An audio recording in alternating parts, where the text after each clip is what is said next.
We're live here a few minutes early.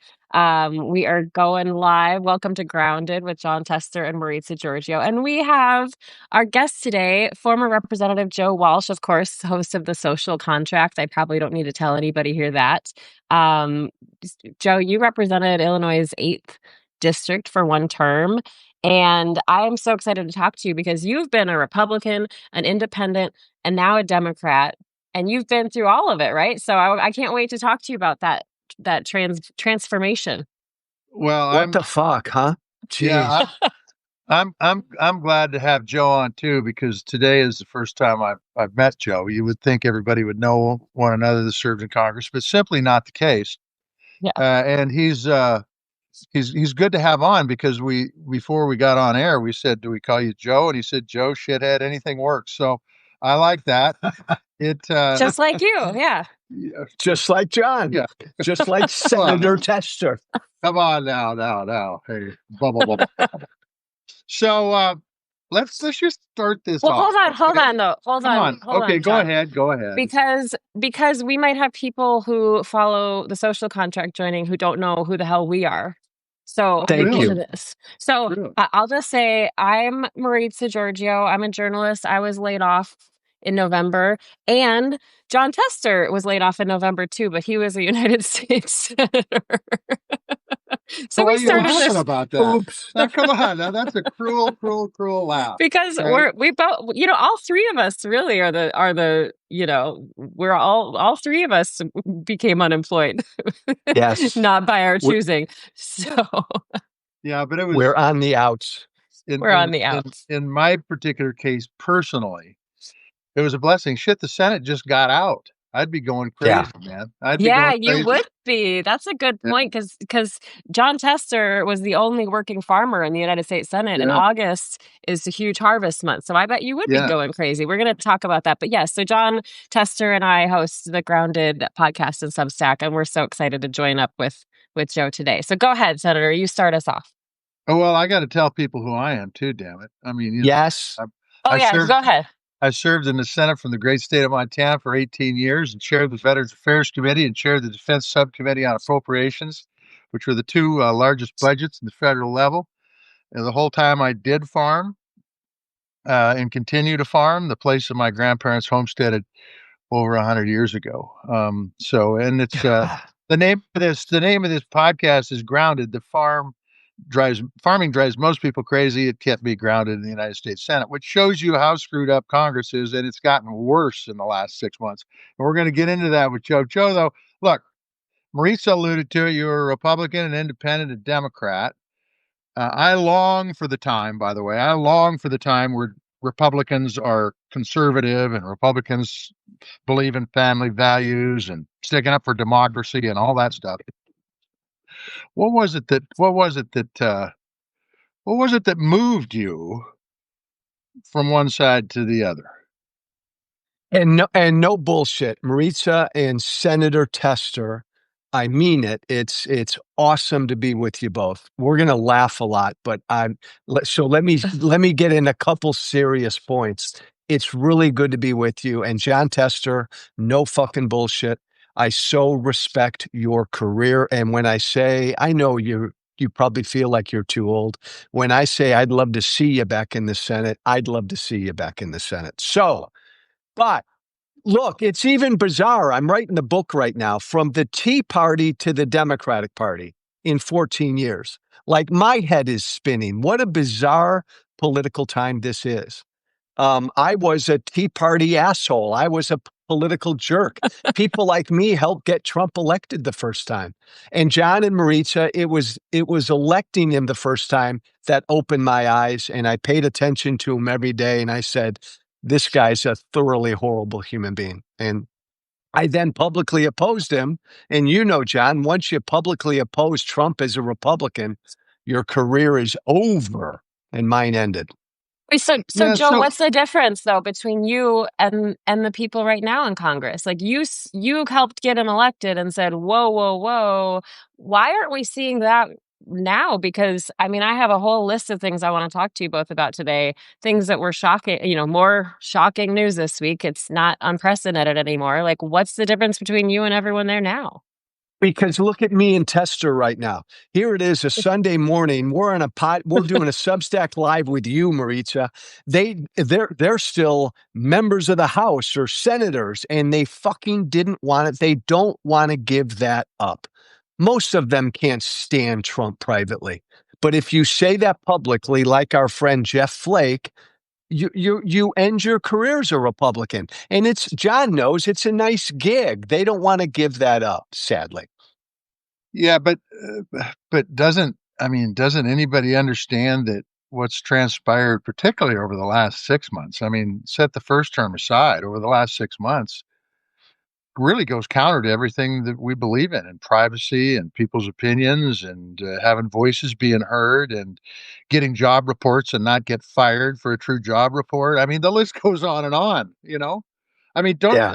Doesn't anybody, I mean, really, I get in trouble all the time. Got in trouble again yesterday for a friend of mine that called and said, "You say all those guys back there are good guys," and I say that guys and girls, and Yeah. and yet I don't see them stand up. I think Tender, I think you've got it wrong.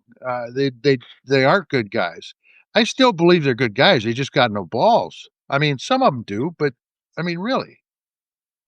It's a really interesting question, John, and I think I'm past the point of saying they're good guys.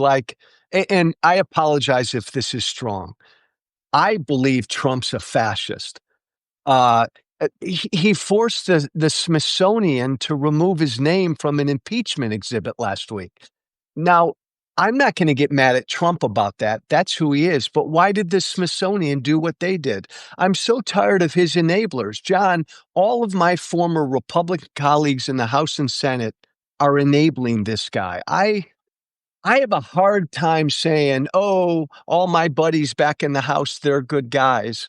I want to say that, but fuck it. They've let him do this scary stuff. I wrestle with that. Yeah.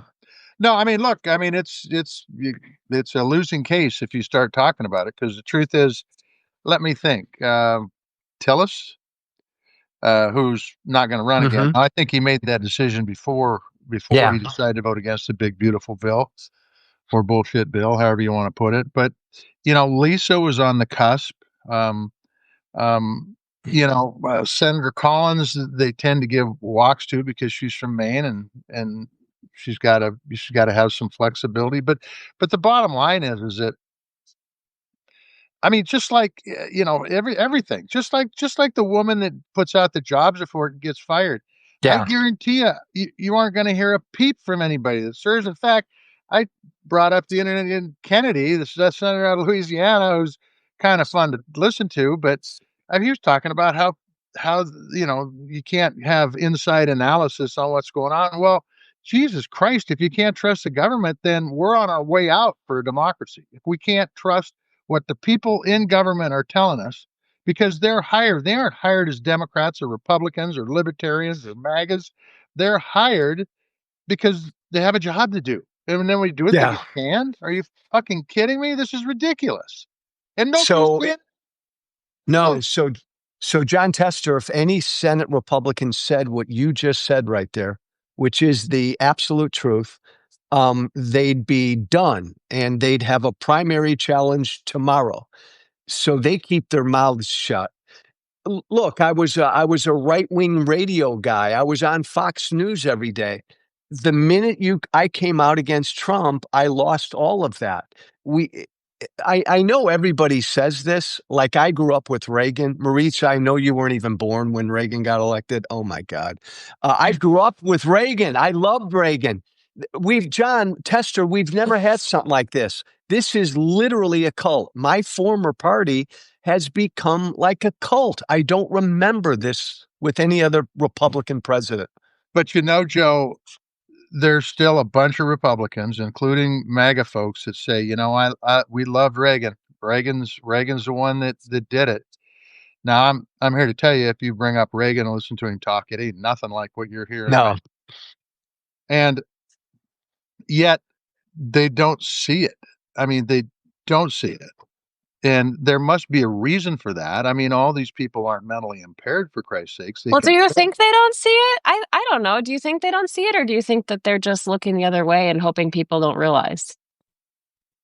That's Are where we you. talking about voters or are we talking We're about talking elected about we're Republicans? talking about the constituency. Oh, the Yeah. constituents? Oh, yeah. Okay, different. What were you talking about? Well, I thought you were talking about like elected leaders Well, because I I think think the they reason see the it. elected Joe talked to it. The reason Yeah. elected leaders aren't being forceful about it is the people that put them on the ballot for the general election, the primary voters, are saying you say anything against this guy and Yeah. you're done. And I think Yeah, that's true. they've never, from the beginning, they've never been afraid of Trump, the Trump voters. Because I'm a weird, uh, never Trumper. I come from MAGA. I voted for him in 16, so I still engage with these people every day. They've never, the elected officials have never feared Trump. John's right. They fear Trump's hold on the voters, on his base. Trump owns the base. But I'll tell you something scary.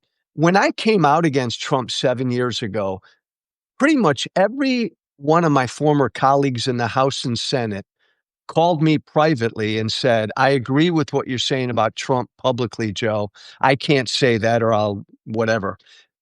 But now I think the true believer MAGAs, especially John and Maritza in the House, they've increased their numbers. Like I think the Republican caucus in the House is now a MAGA caucus. It's no longer fringe, and it's getting that way in the Senate. That's scary.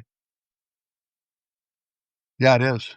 I mean, because it's taken us down a road where all the things that we value in democracies have be gone. I mean, it's Yeah, not. and Yeah, I always claimed that he can pick off a Jeff Flake or he can pick off a Tom Tillis. If they got together and just said, "Hey, this is bullshit," yeah, and I just don't know that. I think they could. I think they could move the needle to common sense pretty quick because there ain't a lot of it back there right now. Well, it's like the whole schoolyard bully thing, right? When mhm. everybody rises up and turns on the bully, look at that. The bully has no power anymore.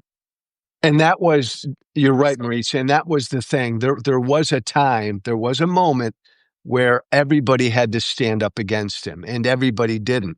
I remember when I publicly came out against him 7 years ago, I looked behind me thinking a bunch of Republicans would join me. Nobody was there.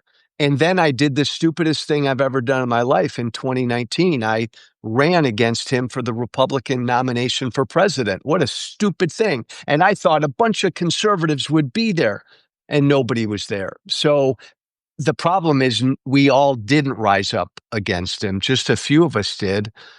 And that doesn't have the same impact.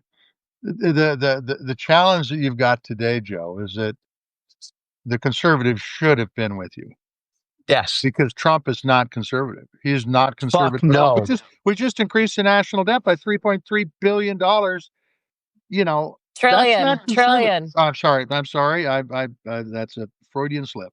$1 trillion.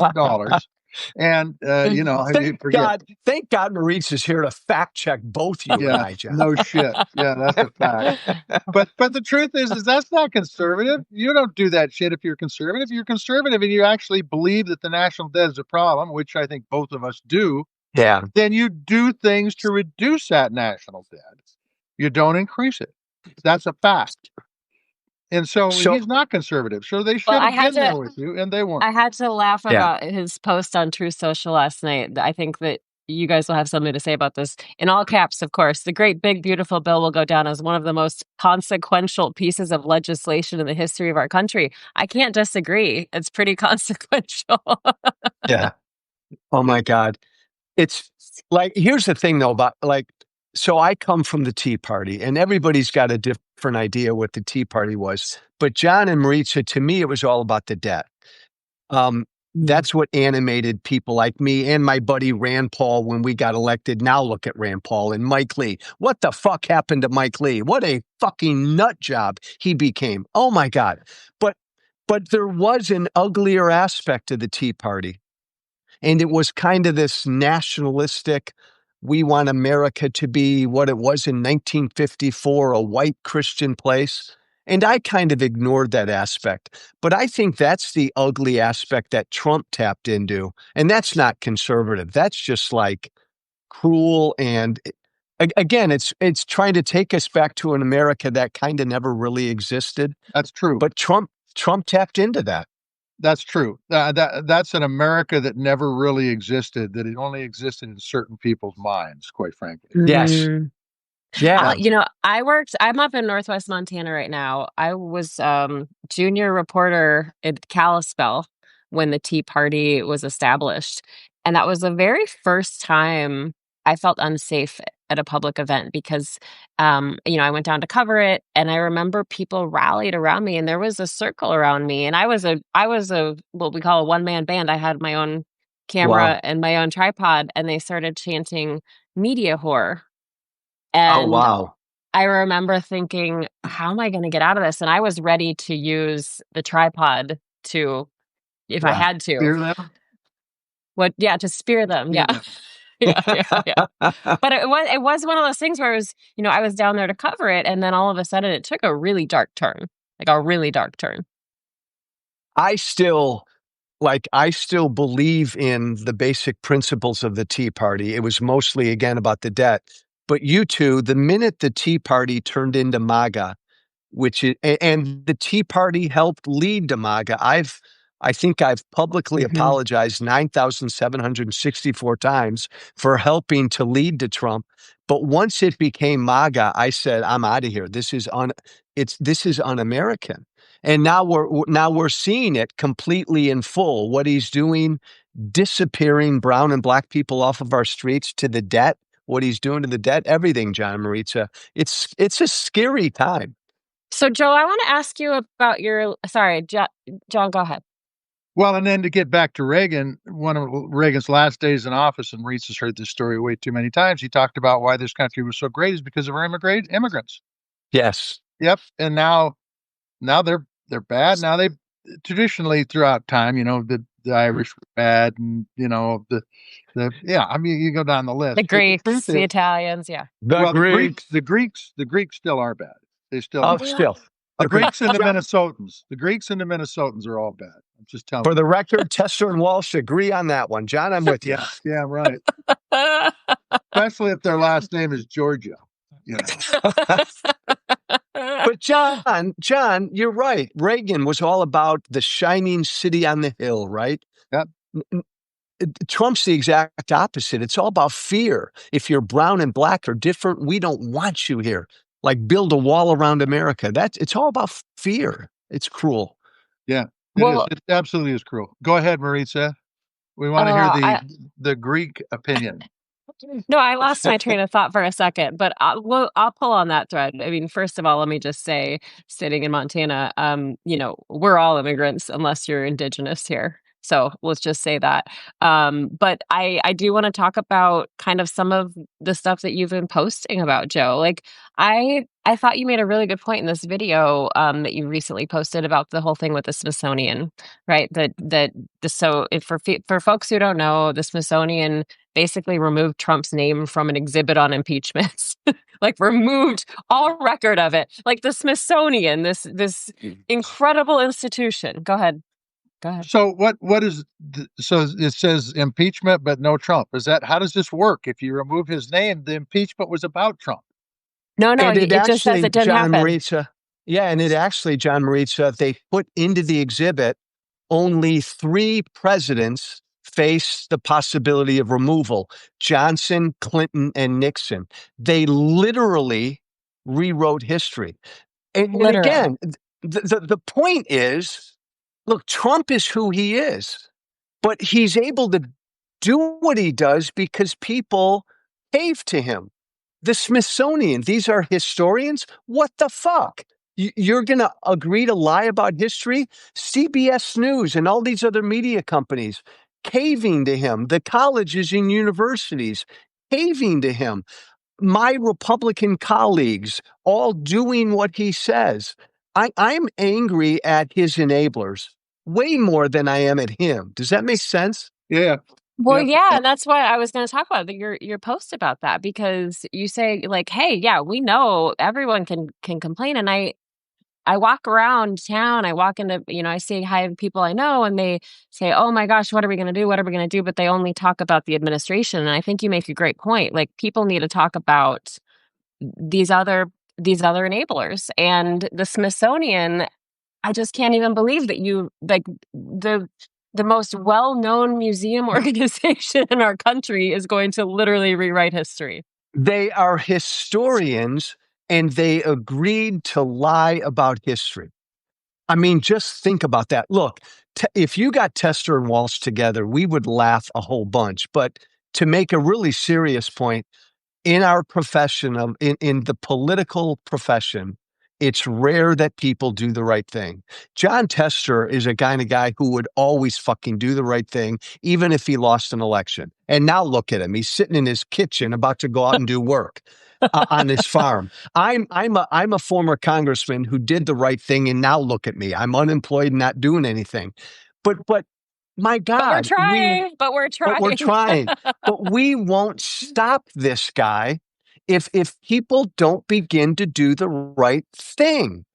The Smithsonian, CBS News, or pick any Republican.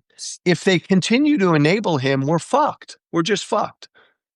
So we got like, what's the path? Because I know you also shared this article about a leaked memo that shows plans to basically enact military style operations in cities across America to, you know, combat illegal immigration. So, like, how far does this go before people say, "Oh, that's our line"? And maybe John Tester will think I'm crazy, but look, I think the biggest failure during these Trump years is the failure of imagination. If the three of us were together 20 years ago, and I would have told you there's going to be an American president who loses an election and refuses to accept the result, you would have thought I was high. And then if I would have told you, oh, and that guy is then going to commit crimes, he's going to try to overthrow that election, you would have walked out on me. But all of that happened. So I don't want us to fail to imagine what Trump might do next year. Like, I have no doubt that if things are going bad for Republicans, he'll try to fuck up the midterms. He may try to cancel the midterms. He wants to put the military on streets in blue cities and blue states. I believe to screw with the midterm elections. We all laugh. Will Trump try to run again in 28? Thank God he's old. I think if he were 10 years younger, automatically he would. We've got to prepare, I think, for the worst with this guy. I hope that doesn't sound crazy, Tom. No, it does. It doesn't sound crazy. I think anything is possible until Congress does their job. I think if Congress continues Yeah. to do what they've been doing and be complicit with everything that comes down the pipe, even when they know it's wrong, even when they know it's their job not to be complicit and to be part of the checks and balances, absolutely anything is possible here. Anything. And, Mauricio, what's your biggest fear? What's your biggest fear in the next year or two with this guy?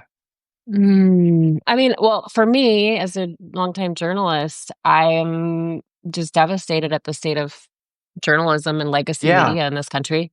So that for me, because I consider, we don't have a democracy without journalists, and so if we see all of these organizations fall and quit telling the truth, and I mean, I've have so many friends across the country still in newsrooms who Yeah. say, "Oh my gosh, I was told I couldn't say this, or I needed to be more fair or less, you know, I don't even know the words that they're using anymore, but basically to cover him in a more fair way because they Yeah. don't want retribution." That is, I just can't imagine writing a story and saying, "Well, I don't want retribution." I mean, that's why we have journalists, and that's why like this independent journalism thing is so important on Substack right now. Yes. So that is terrifying. But, I see what's happening with the people just being disappeared, like you talked about. And in Montana, we had like internment camps. And, Yeah. you read the history. Did you guys see this guy running for governor in California? What he posted? He posted a picture of himself in front of, I think it was Auschwitz, and said Oh, that was geez. his unemployment plan. I mean, this is not just tongue-in-cheek stuff. And he said, "No, I wasn't joking. We have a problem, and we need, like, the rhetoric is getting so extreme and inflammatory." I just worry, we're to that point where we're starting. It's this. We see people as others, and I hate that as somebody who cares very much about other people. So Well, and that, Maritza and John, that's what really scares me is all of my former Republican colleagues, they've watched what Trump's done from day one. I mean, he lies as he breathes. He engages in corruption. He doesn't care about the law. And what really scares me is we're seeing Republicans now imitate him. Well, Trump lies all the time and nothing happened to him. So other Republicans now openly lie.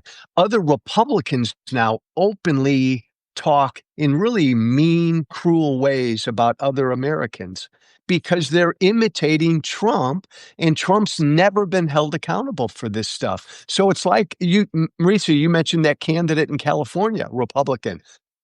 He feels liberated to do that because, Trump says shit like that. That's really scary. I think that it's absolutely true. In fact, during his first term, my grandson, who is going to be heading off to college, was, what, Wow.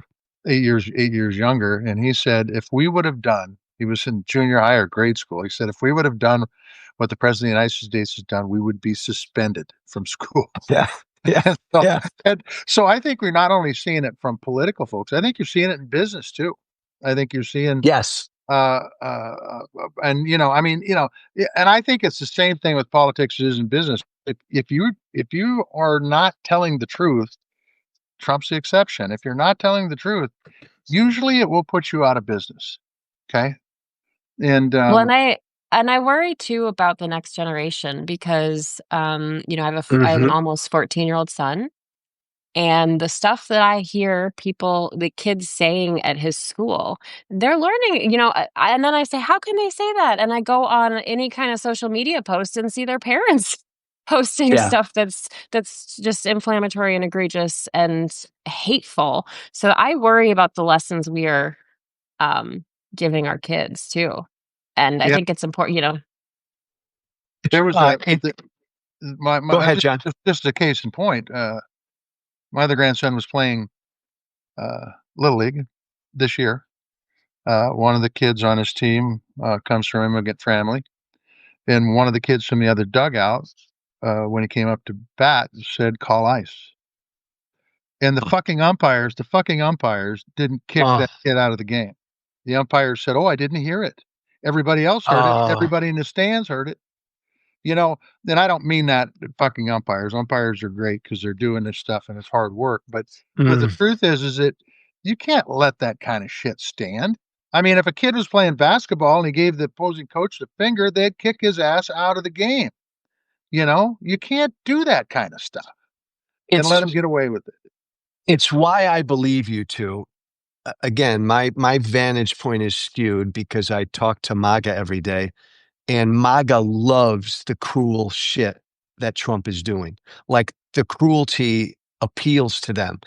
But most Americans are not cruel. And him going into Home Depot parking lots and 7-Eleven parking lots and hospitals and courthouses and grabbing immigrants without any criminal record, this is cruel. This is abject cruelty. And I think more than any other issue, and Maritza, it's your business, it's because we're seeing the videos and images of this. The American people, I think, in 26 are going to recoil against this cruelty. This is not what America should be. That's my hope. Yep. Well, we'll see what happens. I mean, I honestly would love, because most of the folks, I would guess, on the MAGA side of things say, because we heard this from people who were in Washington, D.C., you're picking on Trump. Quit picking on Trump. Quit giving him a bad time because that's all you're doing. It's all this all Trump made up stuff, trumped up stuff. And so he just quit picking on him. When the truth is, that's not the truth. When the truth is, when he fires, and I bring this up because it's a small thing, but it's a big thing because it reduces trust in Yeah. government. When he Yeah. fires the person that gives the jobs report because it's not the right number that he likes, that that's not right, and it's not right in anybody's book. Even if you are a mega person, you should be able to see that. But how do you influence? How do you what's real news is fake John news, and what's Tester, fake news is real news? John Tester. My Tell me. God, if I were with you right now, I would slap you upside the head. Oh, come on. He, and by the way, Marisa, Tester would slap me back and I'd be on the floor right now. You'd My be in the God, basement. he lost 5 years ago. He lost an election and refused to accept the results. The only candidate in American history goes against everything we taught our kids. You lose, you concede, you shake the winner's hands. So he did that, John, and yet almost all of his base stood with him. And 80% of Republicans still believe he won that freaking election. So he survived that. You're right. Getting rid of the statistician who put out the jobs report is like nothing. By the way, John, who's going to believe the next person he hires? Mhm. Yeah, Well, It's it just crazy. feels like we're inching closer to Russia, right? I mean, like, Yes. okay, that's just what it feels like. so the Well, the only information comes difference, out. Maurice, is Putin would have his statistician killed, like Killed. thrown Yeah, from a you're right. window. You're right. So the information that comes out now on the economy and the Yeah. jobs is going to have to come from the private sector. Yeah. And I mean, maybe the monetary folks have a finger on it, but the truth is, this is really the government's job to do this in an unbiased Yeah. fashion, to bring out the facts so we know where it's at.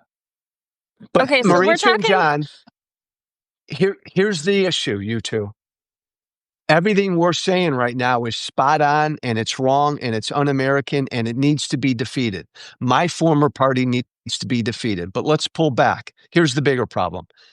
This former Tea Party guy became a Democrat 8 years ago. What the fuck? I became a Democrat because I want to help defeat my former party.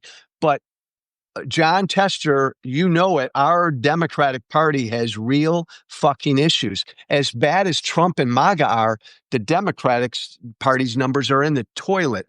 I made a Right. bet that we can be a big enough tent, a tent big enough for Joe Walsh and a Zoran Mamdani. I think we need that big of a tent to win. Yeah.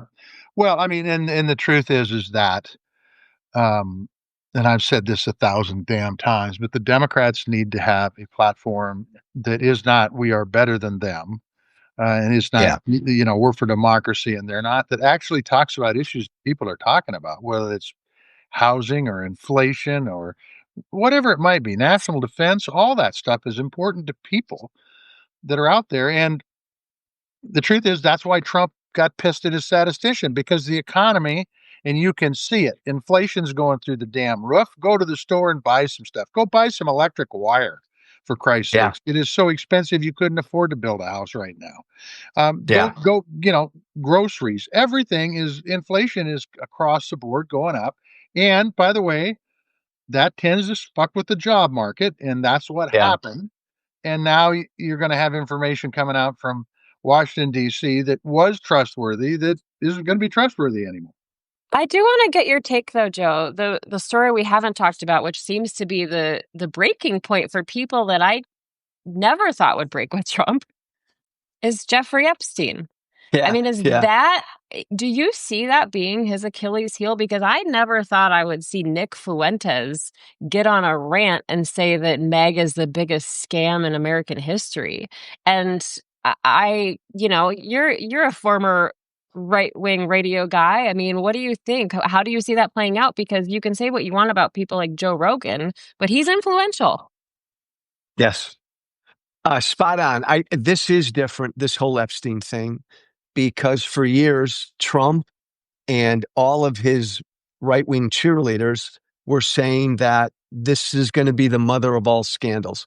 This Epstein thing will finally expose the deep state.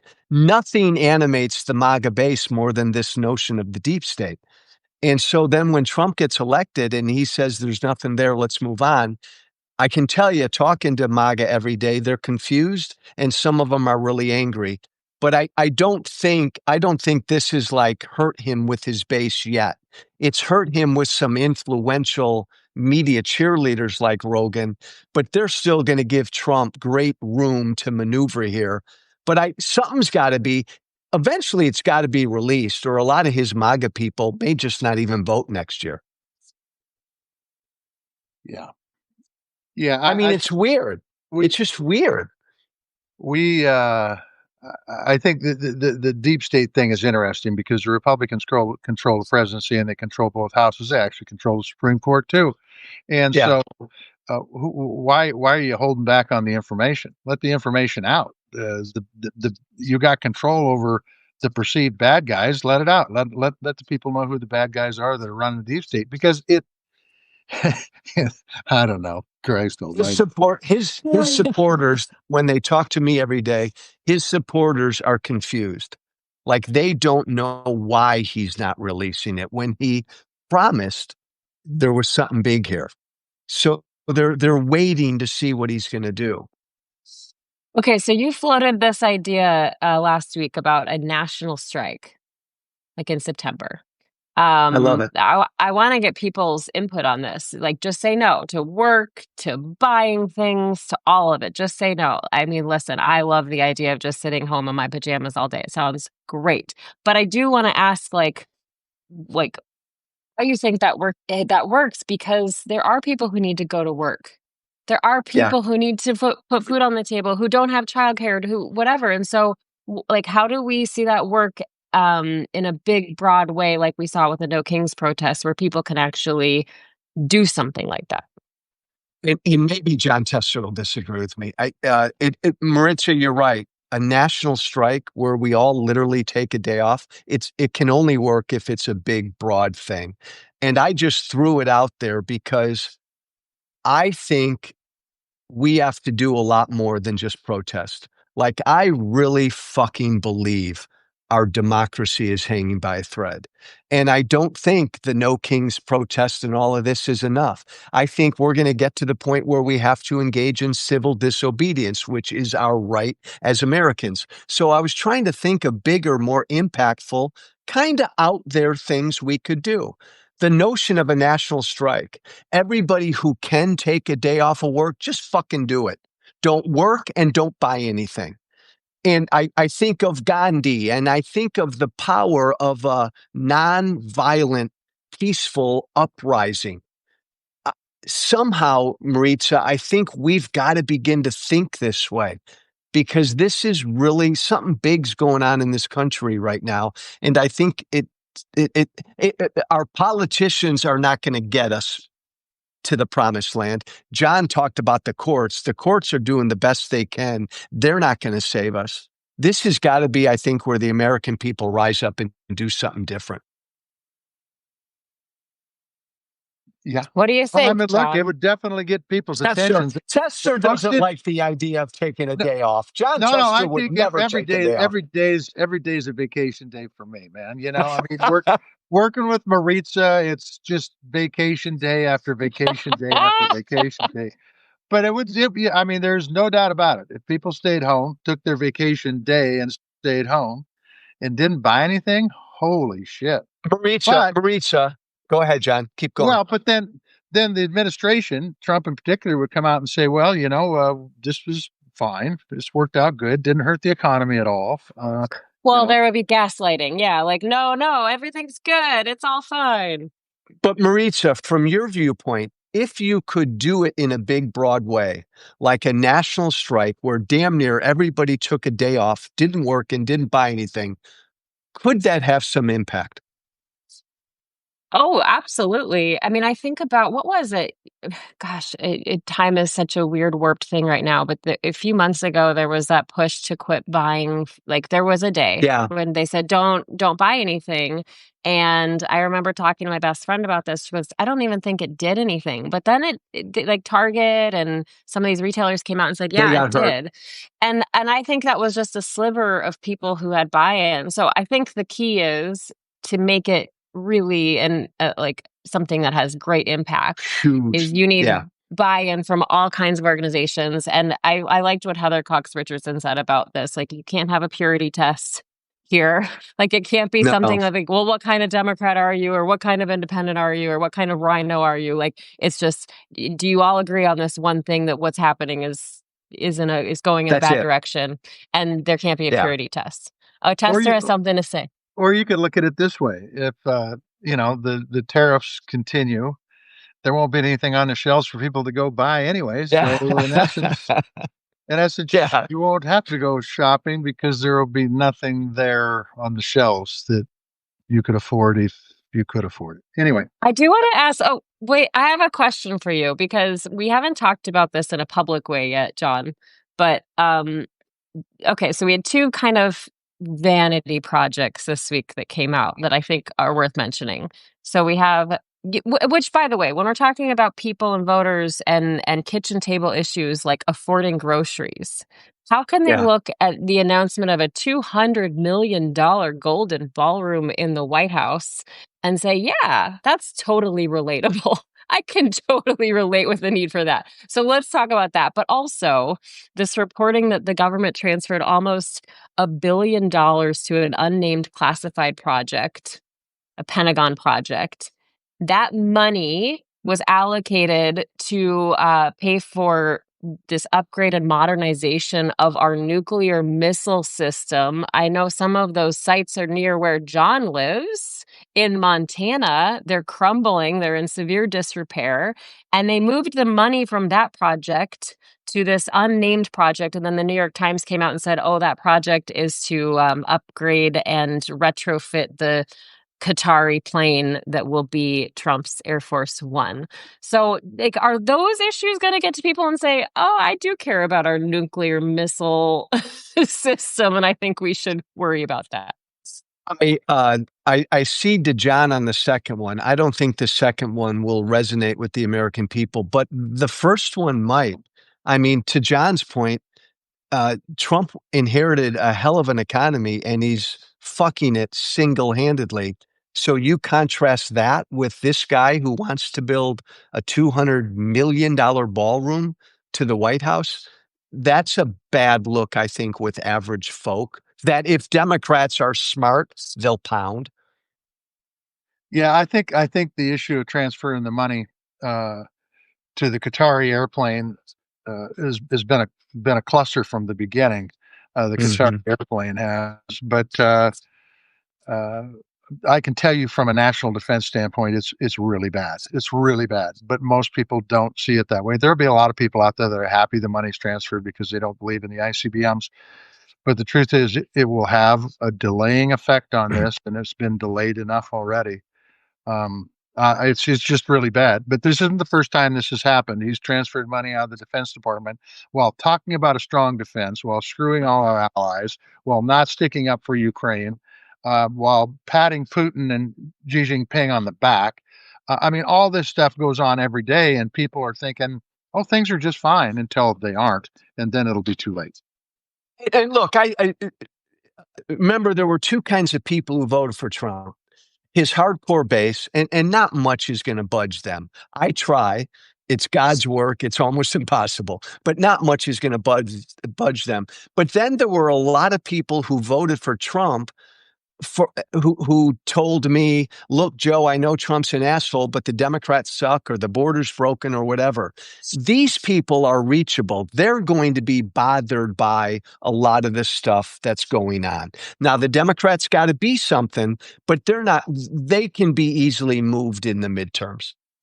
I agree with that 100%. Democrats got to be something. And I think if you give those folks a place to land, they'll land, and they'll land pretty damn quick Boom. because they don't like what they're smelling either. The beauty of doing this on Substack Live is that we get real-time feedback and questions. And so I do want, because I think that's important in this community. That's like my favorite Absolutely. part about this community is that we can interact with people and engage. And Mary put a question, and I do want to hear what you think. Like, what are your thoughts on the escalation rhetoric with Putin, like vis-a-vis moving the nuclear submarines? So Trump moved two nuclear submarines into place because there's been like a war of words. So both of you, what do you think? John, you start.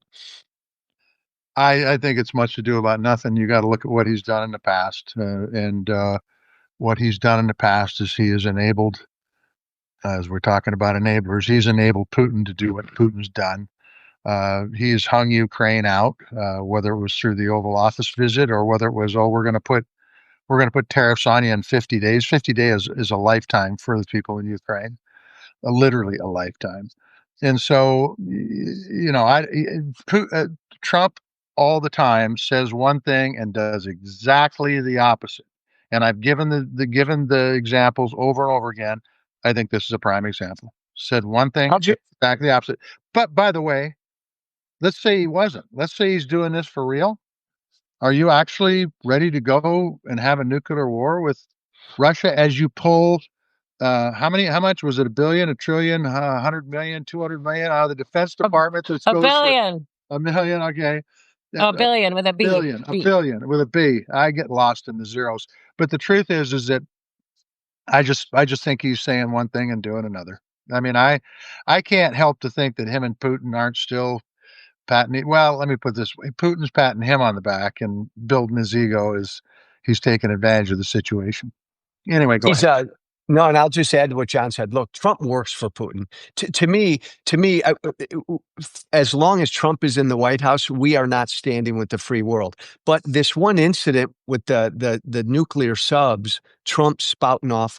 I mean, Medved, the Russian, just tweeted something silly and crazy, and then right away Trump says, "I'm going to reposition our nuclear subs." I think that will remind many Americans just of how chaotic Trump can be, and that I think will help move some voters. And also, who's got their finger on the nuclear button? Thank you. Right. Thank you, That's what John I was Tester. thinking. Yeah. Yeah. And Joe, I also wanted to ask you, sorry, I'm just throwing stuff at you now, but I want to ask you about this whole redistricting thing. Yeah, who's ready for the fight? I mean, you lost Yeah. your seat like because of redistricting.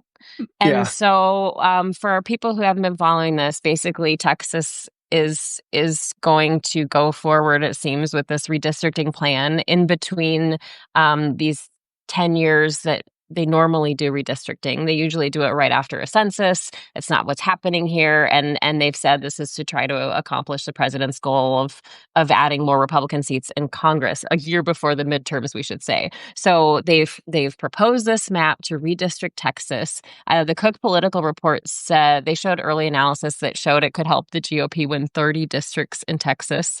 And while this is just a first map proposal, now Gavin Newsom, governor of California, is saying, all right, we're going to redraw our maps if you do this. Like, what do you think of this whole thing as somebody who literally lost your seat because of this redistricting effort in Illinois?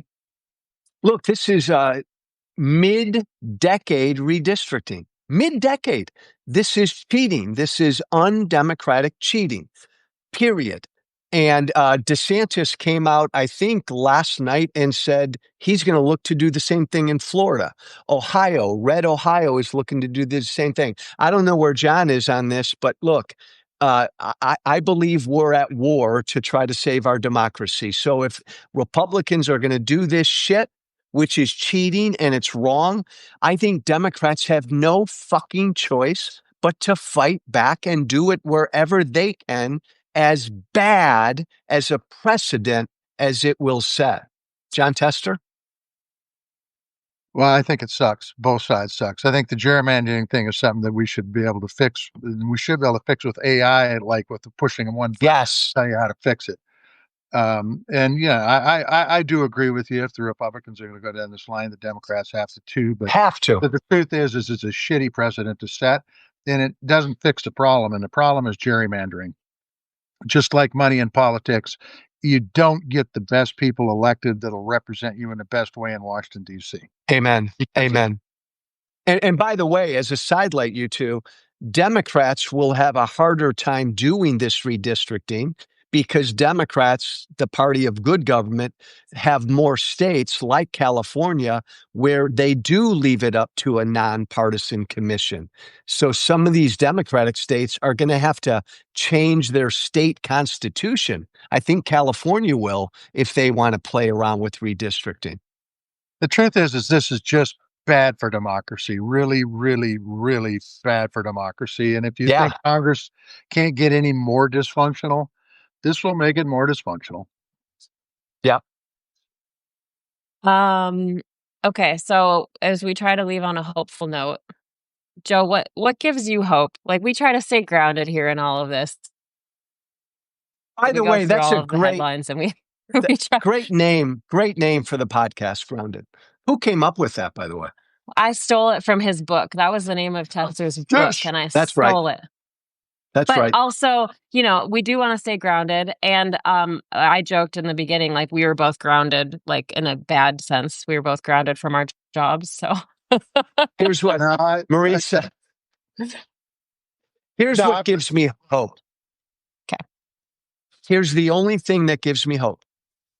The three of us on a Sunday morning are drinking coffee together, and we are embracing and talking and laughing to try to save democracy. 10 years ago, no fucking way are Tester and Walsh talking to each other. I'm the crazy, angry Tea Party guy. Tester and Walsh would be fighting. Again, I'd be on the floor. Trump is so bad and so un-American. I think he's woken up this big resistance movement who will endeavor to save what we've got. Joe Walsh became a Democrat. That never, ever would have happened if Trump and my former party hadn't done what they did. So the fact that we've got this big fucking tent gives me some hope. Well, I would just say welcome aboard, Joe. But I will tell you this. I will say this, and I mean this, and I think it's good to have. I think it's good to have you on this side. But the democracy will work again when Joe Walsh finds a home back in the Republican Party. And you say, you know what? The Republican Party has gotten back to its roots and changed again. Now, I don't expect you to comment on that. But the truth is you came to this side, and I don't want to put words in your mouth, but you came to the Democratic side because the Republican side was so damn bad. Mm-hmm. It would be great if the Republican side, so this was a tough choice for you, where you would say, you know what, these guys believe in some that I believe in, and these guys believe in some that I believe in, but I'm more over here than over there. Now it's like, these guys don't believe in anything I believe in, so I'm going over here. John, there's a lot of truth in that. But I also joined because you guys, the Democrats, believe in democracy, the rule of law, and basic human decency. And right now, those are at risk. But also, I don't believe my Republican Party will ever come back. I want to help the Democratic Party be a more common sense, let's get shit done in the middle party. By the way, Maritza, let me make some news. Can I propose a presidential ticket for 28? We'll call it the old fart white guy ticket. Put Tester at the top of the ticket, and I'll be his VP. Now, the other way. Stop. The other way around. Done. The other way around. I want to cut the ribbons. I don't want to have to do this. Wait, can you cut a ribbon with that hand? No, I can. Okay, I was going to ask you, first of all, this is not the first time I've heard John Tester's name thrown around 2028, but I wanted to ask you, like, are you considering a run as a Democrat for something? Yes, always. Would love to run again, but I don't know where. And maybe it's too soon. All I want to do is help the party defeat my former party, but I'd love to run again for something. Wow, John, that's a different answer than you give us. What does John say? John says it's time for a new generation to step up the plate. Oh, because bullshit. I'm telling you. No, I'm telling you. I think one of the things that Democrats, by the way, this isn't breaking news. One of the mistakes Democrats make is we tend to go back to the old guys and gals all the time and say, "Run, I can give you plenty of names." And the truth is that my my son's 40, my daughter's 45. It's time for them. It's time for that generation to step up and do it. I don't care if it's through the state legislature, or through Congress, or through the President of the United States. Remember when Kennedy ran against Nixon? Both those dudes were in their early 40s, for Christ's sakes. Yeah. Biden runs against Trump, and they're both octogenarians, for God's sake. So I think it's time. By the way, in that 1960 election, Yeah. those were pretty goddamn good times, by the way, when you had the next generation step up the plate and hit the fucking ball. And that's what needs to happen now. The young people I, in this country has got more at risk in these elections than you and I do, Joe. And they need to step up. I agree with everything Tester just said. I would just say we welcome folks of all fucking ages. I'd love to see a first time 70-year-old run for Congress, right? How cool would that be? But John's Oh, right. John's right. We need younger people really engaged. I don't know. I like you talk about. I think there's never a better time, it seems, in our history to be an old white guy. Tester. Boom. Done. I love it. We'll Look, call it the Tester Walsh ticket. I fucking love it. Oh boy, you got I like, so I'm I going to like, send you Charla's number. You need Charla's buy-in on this show. I want to go back. I want to go back to the old Chevrolet work truck. We're going to call it the WT ticket. Okay. I like it. That's a winner, John. Oh, I like Mauricio, it. we made some news. We made some news. We're running for president in 28. President and VP. By the Tester way, Walsh. I fucking love it. hey, Walsh, I in a like. previous life, are you an attorney? Because I'm going to need one because my wife will No, divorce. no. Oh, we'll John, I'll get you an talk to her. attorney. Yeah. John, give me 20 minutes with your wife. I'll have her on our side. Done. I would I would bet you any amount of money you want to bet on that one, big boy. I'm telling 20 minutes, big fella. 20 minutes is all I need. This has Okay, been a ball, you two. could we wait though? Could we have that conversation live? I think the rest of us want to hear that conversation that you're going to have with Charla. I would Maritza, that I promise you, we will make that conversation live. 20 minutes. I will mention it to Charlotte today. I will say we talked to you and we want you to go on Joe Walsh's show and tell Right. Joe. One rule, though. Maritza, one rule. John Tester cannot be in the room. No, I won't be in the room. I won't be in the Yeah. room. I won't. Okay. He won't want to be anywhere near that room. I No, I won't. guarantee it. In fact, I'll be out of my shop, which is about 100 yards away, and I'll be able to hear the explosion from there. No Yeah. way. Those nuclear will- missile silos have nothing on what he's about to see. Oh boy, no shit. I will have her melting. This will be Big- awesome. 20 Big minutes. big red glow. Big red glow. I'm telling you. Well, Joe, I hate to even end this because it's been fun. I hope that we could do this more often. I mean, it's just fun to shoot the shit with you. And we hope, come out to Montana, come see us. It's foggy where I am. I keep hoping we get a view of the lake, but He just where'd he went go? dark. He went dark. I think that's him saying, no, I'm out. I don't want to, no, I'm out. Is he out? I don't know. We'll see. He'll come back. Maybe he'll come back. That was fun. So we still have folks live, and we have people saying, Yeah, "Oh, he's he's gone, gone." Johnson. Yeah, he's gone. I'll see if I can invite him back in to say Must goodbye. must have been something you said, Maritza. Probably. Maybe it was something you said. How do you know it's No, me? I just told him the facts that there would be a big red glow in this conversation. I think you're right. My money's on your prediction on that Well, one. my money's on I know my wife. Charla. I know Charla. Joe doesn't know Charla, so we'll Yeah, see. exactly. He I doesn't- wonder if his phone died like yours has died before. Could be. See, That's what the thing with these Substacks. I'm down to 16%. I bet his phone did die. Yeah. That's my big plea to Substack. Let me do this on my computer. We always have to do it on our phone or a tablet. I want to do it on the computer. Okay, so for folks who aren't normally with us here on Grounded, we end our show by just kind of wrapping up the conversation, and then I ask Senator Tester about the hat he's wearing because he has Yeah. this like very large collection of hats. So, what do you think? Like that was quite a conversation. You guys are a good pair. Well, look, I think he's great. I think he's much more fed up than I am, to be honest with you. I mean, he's Oh, older. I think that, yeah, well, he look, is younger. I'm He plenty is fed younger. up. I'm plenty fed up, but he's like, you know, all the enablers are bullshit. I'm still not willing to go there. I still think that there's decent people in the Senate. They just need to stand up and understand that there's more lying here than their service in the Senate or the House. It's really, this is big time stuff, and they were elected to be leaders. They need to be leaders, and you aren't leaders by being a follower, and that's the truth. And so, but as far as Joe goes, Joe's a good dude. I would love to go have a beer with Joe Walsh. I think it would be a lot of fun. I think the bullshit would flow, and I Oh think it boy. wouldn't necessarily all be bullshit. I think he made a ton of good points today that I can't argue with at all.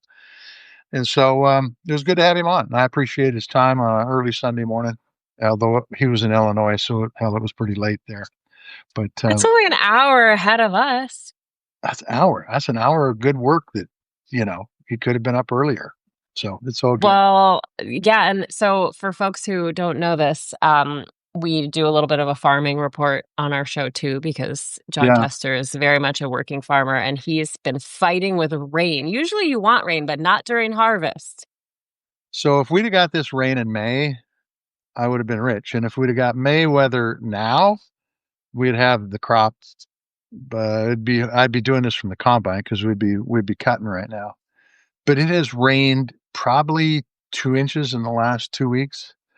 In the end of July, the 1st of August, which does nothing but raise hell with the quality of the grain and makes it so you can't harvest. And we need some 95, 100-degree days for about 2 weeks, and then we could burn this stuff off and get it in the bin. But Like I want you to succeed driving on the farm, but driving me nuts. as a wildfire reporter who Yeah, has covered fire for a yeah. long, long time, like that gives me anxiety, but I get it. No, You need no, it for the no. Well, farm. look, the other night, uh, uh, like 3 nights ago, we had a lightning storm come in and set 2 fires off in wheat fields that are ripe. And Yeah, thank God for it's the not fire. good either. They could put them out, and then like 5 hours later, it rains. So what the hell, It's crazy. Okay, so let's talk about your hat. Yeah, I see clearly you are wearing a Montana Rail Link hat, Washington Corporation. yeah. They sold out. They peeled off shit. I don't know, 40, 50 years ago, and built this southern line. Then they ran it, and then they've Burlington Northern reacquired it. So these guys no longer exist. But I just grabbed it. Just grabbed it. They did some good things, and some people would say they did some bad things. But in the end, we need rail infrastructure in this country, and they were part of that rail infrastructure. Okay. Well, we want to thank you so much for joining us early on a Sunday morning as you drink your coffee with us. Of course, you can find us here on Substack. We're also on Blue Sky, Instagram, YouTube. You can also listen where you get your podcasts. You can shoot us an email as well. We are at groundedpcast@gmail.com. We'd love to hear from you. And this conversation and conversations like it only work because of these amazing people we have joining us. So we want to thank you so very much. We want to thank our guest, former Representative Joe Walsh. What a kick in the pants he is. Just real fun guy. We want to thank our friends at Pearl Jam who let us use their music. And again, all of you, our listeners, we'll chat again soon. Amen to all that. Tally ho. Bye-bye.